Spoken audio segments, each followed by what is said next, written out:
Assalamualaikum warahmatullahi wabarakatuh. Kami dari kelompok 4 Psikologi Perkembangan. Di sini kami akan menjelaskan tentang teori humanistik Charlotte Bachler dan Roger. Apa itu humanistik? Humanistik yaitu pendekatan teoritis yang menekankan pada keunikan karakteristik manusia, terutama yang berkaitan dengan kehendak bebas serta potensi pengembangan diri. Para ahli teori humanistik berpendapat tentang sifat manusia, di antaranya yaitu: pertama, manusia terlahir dengan keinginan untuk mengembangkan diri. Kedua, manusia bebas merancang atau mengembangkan perilakunya sendiri. Ketiga, manusia adalah makhluk yang rasional dan sadar. Pendekatan holistik dan humanis menurut Carl Roger. Teori kepribadian yang dikemukakan oleh Carl Roger termasuk dalam kategori pendekatan holistik dan pendekatan humanistik. Pandangan holistik menegaskan bahwa makhluk hidup selalu muncul secara keseluruhan, bukan sebagai rangkaian atau bagian atau komponen yang berbeda. Struktur kepribadian dalam teori Carl Roger. Ada 3 struktur penting dalam teori Roger, yaitu biologi, fenomena medan, dan diri. Teori Roger sebagai tambangan juga disebut struktur diri, yaitu diri yang ideal. Diri ideal adalah perbandingan pandangan kita tentang diri kita sendiri berdasarkan apa yang seharusnya atau kita inginkan. Dinamika kepribadian Carl Roger. Roger mengatakan bahwa organisme memiliki motivasi tunggal, yaitu dorongan untuk mewujudkan diri dan tujuan hidup menjadi diri yang sebenarnya.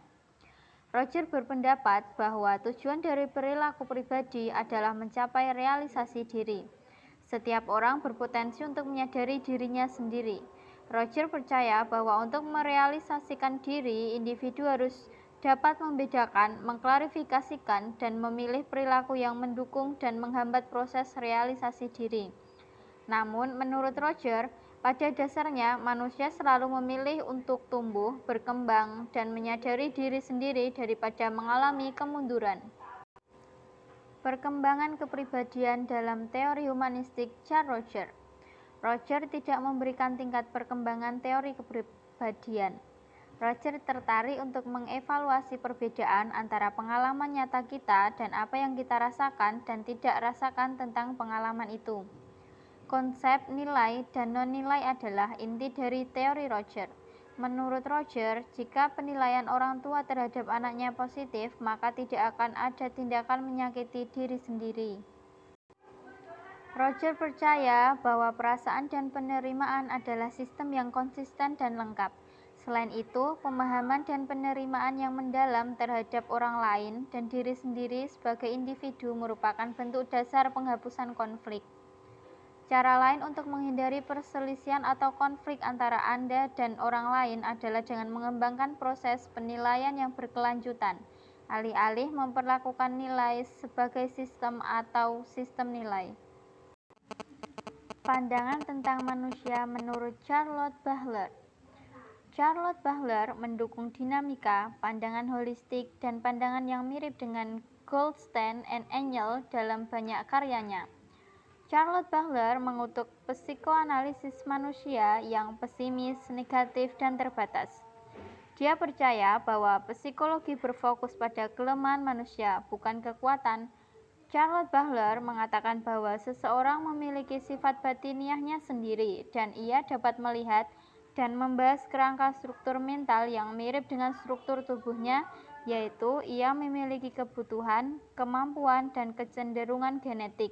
Beberapa di antaranya adalah karakteristik genetik. Struktur kepribadian Charlotte Bachler. Hierarki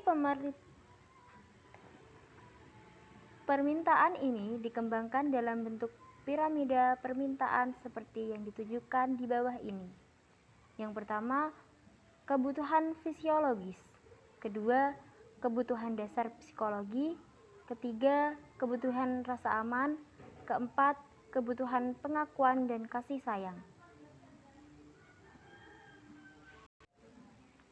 Dalam psikologi humanistik Carl Rogers, memberi perhatian atas guru sebagai fasilitator. Cara untuk memberi kemudahan belajar dan berbagai kualitas fasilitator. Yang pertama, fasilitator sebaiknya memberi perhatian kepada penciptaan suasana awal, situasi kelompok, atau pengalaman kelas.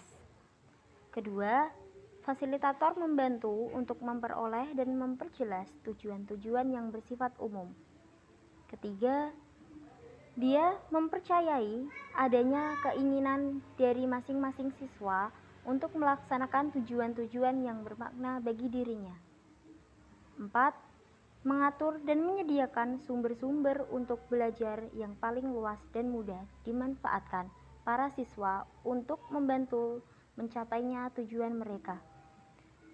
5. Dia menempatkan dirinya sendiri sebagai suatu sumber yang fleksibel untuk dapat dimanfaatkan oleh kelompok.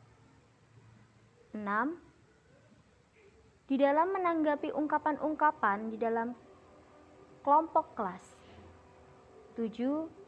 Fasilitator dapat berperan sebagai seorang siswa yang turut berpartisipasi. 8. Mengambil prakarsa untuk ikut serta dalam kelompok. 9. Waspada terhadap ungkapan-ungkapan yang menandakan adanya perasaan yang dalam dan kuat selama belajar. 10. Berperan sebagai seorang fasilitator.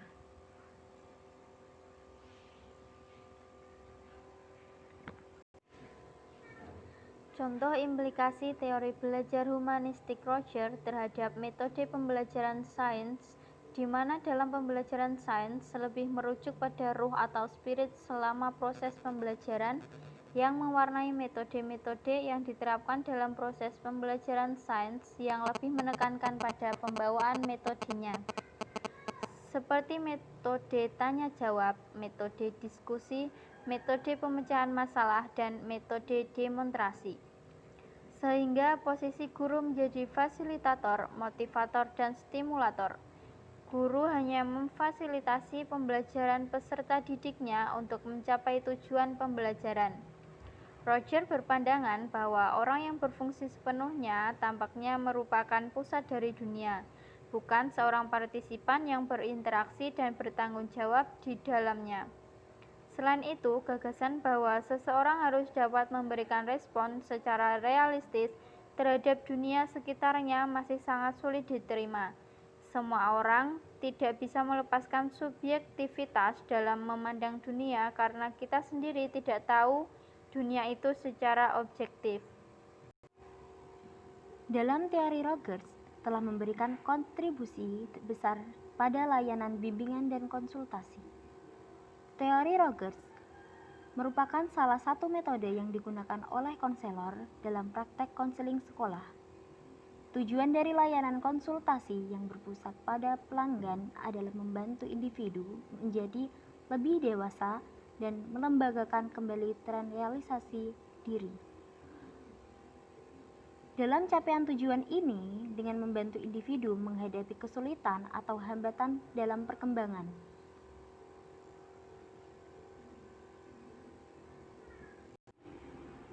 Jika mengacu pada teori Charlotte Bahler, konsultan humaniora harus memainkan peran sebagai berikut.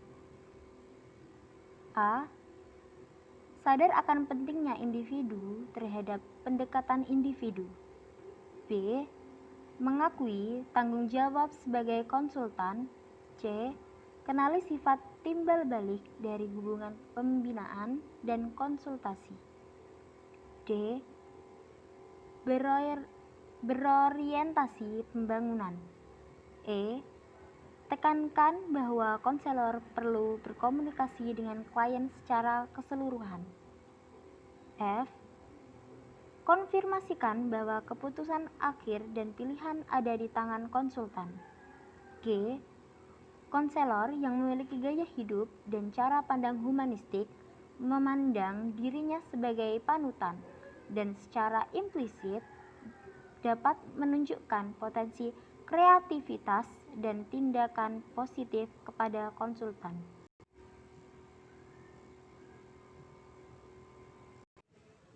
Sekian pemaparan materi dari kelompok kami, semoga bermanfaat. Terima kasih. Wassalamualaikum warahmatullahi wabarakatuh.